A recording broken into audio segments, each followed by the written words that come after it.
Hi hello welcome to our YouTube channel Vishnumathi vlog. இன்றைக்கி இந்த வீடியோவில் மசாலா மக்ரூனி எப்படி செய்கிறது நான் உங்ககிட்ட ஷேர் பண்ண போகிறேன். மார்னிங் டிஃபன் ரெசிபி அதை செஞ்சு கொடுத்திங்கன்னா கண்டிப்பாக குழந்தைங்கள்லேருந்து எல்லாருமே விரும்பி சாப்பிடுவாங்க. பட் மைதா மக்ரூனியை விட நீங்கள் வீட் மக்ரூனி அந்த மாதிரி வாங்கி செஞ்சிங்கன்னா ஹெல்த்தியாக இருக்கும், குழந்தைங்களுக்கு கண்டிப்பாக கொடுக்கலாம். ஃபஸ்ட்டு நம்ம மக்ரூனியை வேக வச்சு எடுக்கணும். அதுக்கு கடாயில் இந்த மாதிரி தண்ணி ஆட் பண்ணியிருக்கேன். இதில் ஜஸ்ட் ஒரே ஒரு டேபிள் ஸ்பூன் ஆயில் ஆட் பண்ணுறேன். அப்போ தான் ஒன்றோடு ஒன்று ஒட்டாமல் நமக்கு நல்லா தனித்தனியாக குக் ஆகி வரும். இப்போ இது நல்லா கொதி வரணும், அது வரைக்கும் வெயிட் பண்ணலாம். இப்போ பாருங்கள் நல்லா கொதி வர ஸ்டார்ட் ஆகிடுச்சு. இப்போ ஒரு 250 கிராம் மக்ரூனி இதில் ஆட் பண்ணுறேன். ஆட் பண்ணிவிட்டு நல்லா மிக்ஸ் பண்ணணும். ஒரு 20 மினிட்ஸ்க்கு மீடியம் ஃப்ளேமில் வச்சு குக் பண்ணிங்கன்னா மக்ரூனி நல்லா நமக்கு குக் ஆகி வந்துடும். அது வரைக்கும் வெயிட் பண்ணலாம். இப்போ பாருங்கள் மக்ரூனிலாம் நல்லா நமக்கு குக் ஆகி வந்துருச்சு. இந்த தண்ணியெல்லாம் இப்போ நம்ம ட்ரைன் பண்ணி எடுத்து வச்சிடணும். இப்போ கடாய் ஹீட் ஆன பிறகு 3 tablespoon oil first add பண்ணுறேன். ஆயில் ஹீட் ஆகிடுச்சு. இப்போ இதில் நல்லா ஃபைனாக சாப் பண்ண 8 பல் பூண்டு, 2 பச்சை மிளகாய் ஆட் பண்ணுறேன். கொஞ்சம் கோல்டன் கலரில் பூண்டு நமக்கு வரணும், அது வரைக்கும் வதக்கினா போதும். அடுத்ததாக இதில் ஃபைனாக சாப் பண்ண 2 மீடியம் சைஸ் பெரிய வெங்காயத்தை ஆட் பண்ணுறேன். லைட்டாக நமக்கு கோல்டன் கலர் வர வரைக்கும் நல்லா இதை வதக்கணும். பாருங்கள் வெங்காயம் நல்லா இந்தளவுக்கு நமக்கு குக் ஆனால் போதும். இப்போ இந்த ஸ்டேஜில் 2 மீடியம் சைஸ் தக்காளியை நல்லா ஃபைன் பேஸ்ட்டாக அரைச்சி வச்சுருக்கேன், அதை ஆட் பண்ணுறேன். நல்லா மிக்ஸ் பண்ணிடலாம். தக்காளி நல்லா நமக்கு குக் ஆகி எண்ணெய் பிரிஞ்சு வரணும், அது வரைக்கும் நல்லா எண்ணெயிலே வதக்க வேண்டியதான். தக்காளி பேஸ்ட் குக் பண்ண கேஸ் மீடியம் ஃப்ளேமில் வச்சு மூடி போட்டு க்ளோஸ் பண்ணி குக் பண்ணுறேன். ஒரு 10 மினிட்ஸ் கழித்து மூடி ஓப்பன் பண்ணி பார்க்கலாம். பாருங்கள் தக்காளி வதங்கி எண்ணெய்லாம் நமக்கு பிரிஞ்சு வந்திருக்கு. இப்போ அகைன் இதை நல்லா மிக்ஸ் பண்ணிக்கலாம். இப்போ இந்த ஸ்டேஜில் நம்ம கட் பண்ணி வச்சுருக்க வெஜிடபிள்ஸ்லாம் ஆட் பண்ணலாம். 8 பீன்ஸை ஃபைனாக சாப் பண்ணி வச்சுருக்கேன், அதை ஆட் பண்ணுறேன். ஒரு சின்ன சைஸ் குடமிளகாயை ஃபைனாக சாப் பண்ணி வச்சுருக்கேன், அதையும் ஆட் பண்ணுறேன். ஒரே ஒரு மீடியம் சைஸ் கேரட்டை கட் பண்ணி வச்சுருக்கேன், அதை ஆட் பண்ணிடலாம்.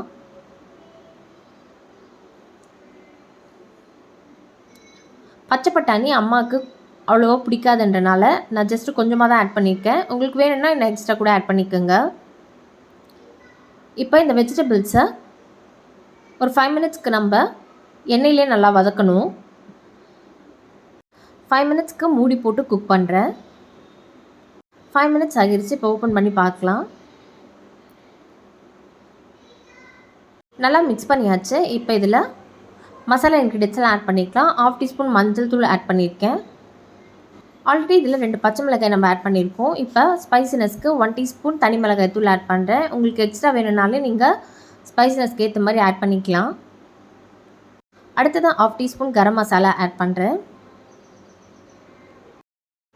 1 டீஸ்பூன் சாட் மசாலா ஆட் பண்ணுறேன். 1 டீஸ்பூன் வீட்டிலே அரைச்ச மிளகாய் தூள் ஆட் பண்ணுறேன். இது தனியா, மஞ்சள் தூள், காஞ்ச மிளகாய் சேர்த்து அரைச்ச மிளகாய் தூள். இது உங்ககிட்ட இல்லைன்னா ஸ்கிப் பண்ணிவிடுங்க. இப்போ இதுக்கு தேவையான அளவு சால்ட் ஆட் பண்ணிடுறேன். ஆட் பண்ணிவிட்டு நல்லா இப்போ இதை மிக்ஸ் பண்ண போகிறோம்.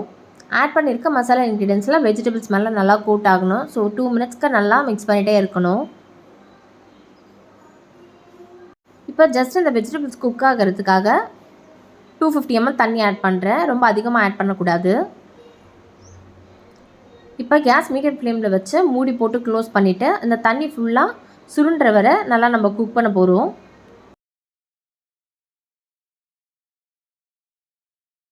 இப்போ பாருங்கள் தண்ணியெல்லாம் சுருண்டு நல்லா நமக்கு வெஜிடபிள்ஸ் குக் ஆகிருச்சு.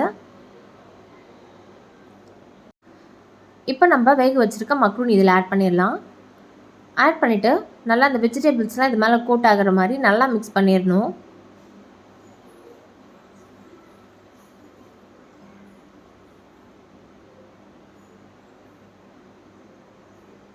நல்லா மிக்ஸ் பண்ணியாச்சு. இப்போ gas full and full low ஃப்ளேமில் வச்சிடணும். மூடி போட்டு ஒரு 5 மினிட்ஸ்க்கு குக் பண்ண போகிறோம்.